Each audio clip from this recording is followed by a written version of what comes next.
ನಮಸ್ಕಾರ news 18 digital ಕಂಟೆಂಟ್ಗೆ ಸ್ವಾಗತ. ನಾನು ಧನುಶ್ರೀ ಪೂಜಾರಿ. ಈ ಜಗತ್ತಿನಲ್ಲಿ ಪ್ರತಿನಿತ್ಯ ವಿಜ್ಞಾನ ತಂತ್ರಜ್ಞಾನ ಕ್ಷೇತ್ರದಲ್ಲಿ ಏನಾದರೂ ಒಂದು ಹೊಸ ಆವಿಷ್ಕಾರಗಳು ನಡೀತಾನೆ ಇರುತ್ತವೆ. ಜನಸಾಮಾನ್ಯರ ತರ್ಕಕ್ಕೂ ನಿಲುಕದಷ್ಟು ಚಮತ್ಕಾರಗಳನ್ನು ಈ ಸೈಂಟಿಸ್ಟ್ಗಳು ಆಗಾಗ ಪ್ರೂವ್ ಮಾಡಿ ತೋರಿಸಿದ್ದು ಉಂಟು. ಈಗ ವಿಜ್ಞಾನಿಗಳ ಅದ್ಭುತ ಆಲೋಚನಾ ಲಹರಿ ಹಾಗೂ ಕಲ್ಪನಾ ಶಕ್ತಿಯೇ ನಮ್ಮನ್ನ ಮಂತ್ರ ಮುಗ್ಧರನ್ನಾಗಿಸುತ್ತೆ. ಇದಕ್ಕೆ ಸಾಕ್ಷೀಕರಿಸುವಂತಹ ಮತ್ತೊಂದು ಹೊಸ ಟೆಕ್ನಾಲಜಿಯನ್ನ ಅನಾವರಣಗೊಳಿಸಿದ್ದು ಜನರು ಬೆಕ್ಕಸ ಬೆರಗಾಗಿದ್ದಾರೆ. ರವಿ ಕಾಣದ್ದನ್ನ ಕವಿ ಕಂಡ ಅಂತಾರಲ್ವಾ, ಅದೇ ರೀತಿ ನಾವು ನೀವು ಕಾಣದ್ದನ್ನ ವಿಜ್ಞಾನಿಗಳು ಕಂಡ್ರು ಅನ್ನೋ ತರ ಮತ್ತೊಂದು ಹೊಸ ಸಂಪ್ರದಾಯಕ್ಕೆ ನಾಂದಿ ಹಾಡಿದೆ ಈ ಹೊಸ ಬೆಳವಣಿಗೆ. ಹಾಗಾದ್ರೆ ಅದೇನಪ್ಪ ವಿನೂತನ ಆವಿಷ್ಕಾರ ಅಂತೀರಾ? ಅದೇ ಜಲದಹನ ಕ್ರಿಯೆ, ಅಂದ್ರೆ ನೀರಲ್ಲೇ ದೇಹ ದಹನ ಮಾಡೋದು. ಹೌದು, ಇತ್ತೀಚೆಗೆ ವಿಶ್ವದಾದ್ಯಂತ ಚರ್ಚೆಯಾಗ್ತಿರುವಂತಹ ಹೊಸ ಅಂತ್ಯಕ್ರಿಯೆ ವಿಧಾನವೊಂದು ಮುನ್ನೆಲೆಗೆ ಬಂದಿದೆ. ನಿರ್ಭೀತ, ನಿಷ್ಪಕ್ಷಪಾತ, ವಿಶ್ವಾಸಾರ್ಹ ಸುದ್ದಿಗಳಿಗೆ ಹೆಸರಾಗಿರುವ ನ್ಯೂಸ್ 18 ಕನ್ನಡ ಈಗ ಆಪ್ನಲ್ಲೂ ಲಭ್ಯವಿದೆ. ದಯವಿಟ್ಟು ಇಲ್ಲಿರುವ QR ಕೋಡ್ನ ಸ್ಕ್ಯಾನ್ ಮಾಡಿಕೊಂಡು ಆಪ್ ಡೌನ್ಲೋಡ್ ಮಾಡೋದಕ್ಕೆ ಮರಿಬೇಡಿ. ನಿಮ್ಮ ಬೆಂಬಲ ಹೀಗೆ ಸದಾ ನಮ್ಮೊಂದಿಗಿರಲಿ. ಧನ್ಯವಾದ. ನೀರಿನಲ್ಲಿ ದೇಹ ದಹನ ಅಥವಾ ಆಕ್ವಾಮೇಷನ್ ಇದು ಪಾರಂಪರಿಕ ಅಗ್ನಿ ದಹನಕ್ಕೆ ಪರ್ಯಾಯವಾಗಿ ಅಭಿವೃದ್ಧಿಪಡಿಸಲಾಗಿರುವಂತಹ ಪರಿಸರ ಸ್ನೇಹಿ ವಿಧಾನವಾಗಿದ್ದು, ದಕ್ಷಿಣ ಆಫ್ರಿಕಾದ ಪ್ರಖ್ಯಾತ ಧರ್ಮಗುರು ಆರ್ಚ್ ಬಿಷಪ್ ಡೆಸ್ಮಂಡ್ ಟುಟು ಅವರ ಅಂತ್ಯಕ್ರಿಯೆಯಲ್ಲಿ ಇದೇ ವಿಧಾನವನ್ನ ಬಳಸಲಾಗಿತ್ತು. ಶತಮಾನಗಳ ಹಿಂದಿನಿಂದಲೂ ಮನುಷ್ಯರ ಅಂತ್ಯಕ್ರಿಯೆ ಸಾಂಪ್ರದಾಯಿಕವಾಗಿ ಶವದ ದಹನ ಅಥವಾ ಸಮಾಧಿ ಮೂಲಕ ನೆರವೇರ್ತಾ ಇತ್ತು. ಹಿಂದೆ ಅಗ್ನಿಯ ಸಹಾಯದಿಂದ ದೇಹವನ್ನ ಸುಡೋದು ಸಾಮಾನ್ಯವಾಗಿದ್ರೆ, ಈಗ ವಿದ್ಯುತ್ ಬಳಸಿ ಪ್ರಕ್ರಿಯೆ ನಡೆಯುತ್ತಿದೆ.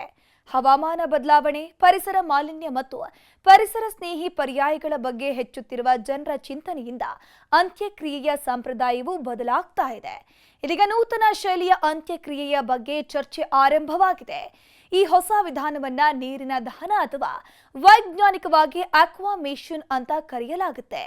ಈ ಪ್ರಕ್ರಿಯೆಯಲ್ಲಿ ದೇಹವನ್ನ ಕೇವಲ ನೀರು ಮತ್ತು ಕ್ಷಾರ ಅಂದ್ರೆ ಪೊಟ್ಯಾಸಿಯಂ ಹೈಡ್ರಾಕ್ಸೈಡ್ ಮಿಶ್ರಣ ಬಳಸಿ ಕರಗಿಸಲಾಗುತ್ತೆ. ದೇಹವನ್ನ 95% ನೀರು ಮತ್ತು 5% ಪೊಟ್ಯಾಸಿಯಂ ಹೈಡ್ರಾಕ್ಸೈಡ್ ಇರುವ ಟ್ಯಾಂಕ್ನಲ್ಲಿ 150 ಡಿಗ್ರಿ ಸೆಲ್ಸಿಯಸ್ ತಾಪಮಾನದಲ್ಲಿ ಮತ್ತು 10 ರಿಂದ 20 ವಾತಾವರಣ ಒತ್ತಡದಲ್ಲಿ ನಿರ್ವಹಿಸಲಾಗುತ್ತೆ. ಈ ಪ್ರಕ್ರಿಯೆಯಲ್ಲಿ 3 ರಿಂದ 12 ಗಂಟೆಯ ಒಳಗಡೆ ದೇಹದ ಮೃದು ಅಂಗಗಳು ಕರಗುತ್ತವೆ ಮತ್ತು ಅಮೈನೋ ಆಮ್ಲಗಳು, ಸಕ್ಕರೆಗಳು ಮತ್ತು ಲವಣಗಳಾಗಿ ಪರಿವರ್ತನೆ ಆಗುತ್ತೆ. ಉಳಿದ ಮೂಳೆಗಳು ಒಣಗಿಸಿ 800 ರಿಂದ 1000 ಡಿಗ್ರಿಗಳಲ್ಲಿ ಹುರಿಯಲಾಗುತ್ತದೆ ಮತ್ತು ಪುಡಿ ಮಾಡಲಾಗುತ್ತೆ. ಸಾಂಪ್ರದಾಯಿಕ ದಹನದಲ್ಲಿ 400 ಲೀಟರ್ ಇಂಧನ ಬಳಸಿ 1.5 ಟನ್ ಕಾರ್ಬನ್ ಡೈಆಕ್ಸೈಡ್ ಹಾಗೂ ವಿಷಕಾರಿ ಅನಿಲಗಳು ವಾಯುವಿನಲ್ಲಿ ಬಿಡುಗಡೆಯಾಗುತ್ತೆ. ನೆಲದ ಒಳಗೆ ಹೂತದಾಗ ಮಾಲಿನ್ಯದ ಸಾಧ್ಯತೆ ಜಾಸ್ತಿಯಾಗಿರುತ್ತೆ.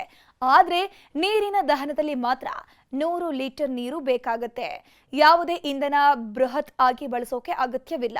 ಗಾಳಿಯನ್ನು ನೀರನ್ನು ಕಲುಷಿತಗೊಳಿಸೋದಿಲ್ಲ. ಇಂಧನ ಉಳಿವು 90% ಇಲ್ಲಿರುತ್ತೆ. ವಿದೇಶದಲ್ಲಿ ಈ ಪ್ರಕ್ರಿಯೆ ಹೆಚ್ಚು ಜನಪ್ರಿಯವಾಗಿದೆ. 28 ಅಮೆರಿಕ ರಾಜ್ಯಗಳಲ್ಲಿ ಕಾನೂನಾಗಿ ಗುರುತಿಸಲ್ಪಟ್ಟಿದ್ದು, UK, ಕೆನಡಾ, ಆಸ್ಟ್ರೇಲಿಯಾ ಸೇರಿದಂತೆ ಹಲವು ದೇಶಗಳಲ್ಲಿಯೂ ಇದು ಹೆಚ್ಚಾಗಿ ಆರಾಮದಾಯಕವಾಗಿ ಬಳಕೆ ಆಗ್ತಾ ಇದೆ. ಪರಿಸರ ಮಾಲಿನ್ಯ ತಗ್ಗಿಸುವ ಹೊಸ ಆಯ್ಕೆಯಾಗಿ ನೀರಿನ ದಹನ ಪ್ರಕ್ರಿಯೆ ಭವಿಷ್ಯದಲ್ಲಿ ಅಂತ್ಯಕ್ರಿಯೆಗಳ ಪ್ರಮುಖ ವಿಧಾನವಾಗಲಿದೆ ಅನ್ನೋದು ಸ್ಪಷ್ಟವಾಗಿ ಕಾಣಿಸ್ತಾ ಇದೆ. ಆದರೆ ಭಾರತದ ಮಟ್ಟಿಗೆ ಧಾರ್ಮಿಕ ದೃಷ್ಟಿಕೋನದಿಂದ ನೋಡೋದಾದ್ರೆ ಕೆಲವು ಧಾರ್ಮಿಕ ಪಂಥಗಳು ಈ ವಿಧಾನವನ್ನ ಒಪ್ಪಿಕೊಳ್ತಾವ ಅನ್ನೋ ಪ್ರಶ್ನೆ ಕೂಡ ಎದುರಾಗ್ತಾ ಇದೆ. ಕೆಲವರು ಈ ಪದ್ಧತಿಯನ್ನ ವಿರೋಧಿಸ್ತಾರೆ. ಆದರೆ ಪರಿಸರ ಪ್ರೇಮಿಗಳು ಮತ್ತು ವಿಜ್ಞಾನಿಗಳು ಇದನ್ನ ಭವಿಷ್ಯದ ಶುದ್ಧ ಮತ್ತು ಮಾನವೀಯ ಅಂತ್ಯಕ್ರಿಯಾ ವಿಧಾನ ಅಂತ ಪರಿಗಣಿಸ್ತಾ ಇದ್ದಾರೆ. ಒಟ್ನಲ್ಲಿ ಹವಾಮಾನ ಬದಲಾವಣೆ, ಪರಿಸರ ಮಾಲಿನ್ಯ ಮತ್ತು ಪರಿಸರ ಸ್ನೇಹಿ ಪರ್ಯಾಯಗಳ ಬಗ್ಗೆ ಹೆಚ್ಚುತ್ತಿರುವ ಜನರ ಚಿಂತನೆಯಿಂದ ಅಂತ್ಯಕ್ರಿಯೆಯ ಸಂಪ್ರದಾಯವೂ ಕೂಡ ಬದಲಾಗ್ತಾ ಇದೆ. ಇದೀಗ ನೂತನ ಶೈಲಿಯ ಅಂತ್ಯಕ್ರಿಯೆ ಬಗ್ಗೆ ಚರ್ಚೆ ಆರಂಭವಾಗಿದ್ದು, ಮುಂಬರುವ ದಿನಗಳಲ್ಲಿ ಭಾರತದಂತಹ ಸಂಪ್ರದಾಯಸ್ಥ ದೇಶ ಈ ಜಲದಹನ ಪದ್ಧತಿಯನ್ನ ಒಪ್ಪಿಕೊಳ್ಳುತ್ತಾ ಅನ್ನೋದು ಮುಂದಿನ ದಿನಗಳ ಬಗ್ಗೆ ಚರ್ಚೆಯನ್ನು ಹುಟ್ಟು ಹಾಕೋದಂತೂ ಖಂಡಿತ. ಮತ್ತಷ್ಟು ಇಂತಹ ವಿಡಿಯೋಸ್ಗಾಗಿ ನೋಡ್ತಾ ಇರಿ ನ್ಯೂಸ್ 18 ಕನ್ನಡ ಡಿಜಿಟಲ್. ನಿರ್ಭೀತ, ನಿಷ್ಪಕ್ಷಪಾತ, ವಿಶ್ವಾಸಾರ್ಹ ಸುದ್ದಿಗಳಿಗೆ ಹೆಸರಾಗಿರುವ ನ್ಯೂಸ್ 18 ಕನ್ನಡ ಈಗ ಆಪ್ನಲ್ಲೂ ಲಭ್ಯವಿದೆ. ದಯವಿಟ್ಟು ಇಲ್ಲಿರುವ QR ಕೋಡ್ನ ಸ್ಕ್ಯಾನ್ ಮಾಡಿಕೊಂಡು ಆಪ್ ಡೌನ್ಲೋಡ್ ಮಾಡೋದಕ್ಕೆ ಮರಿಬೇಡಿ. ನಿಮ್ಮ ಬೆಂಬಲ ಹೀಗೆ ಸದಾ ನಮ್ಮೊಂದಿಗಿರಲಿ. ಧನ್ಯವಾದ.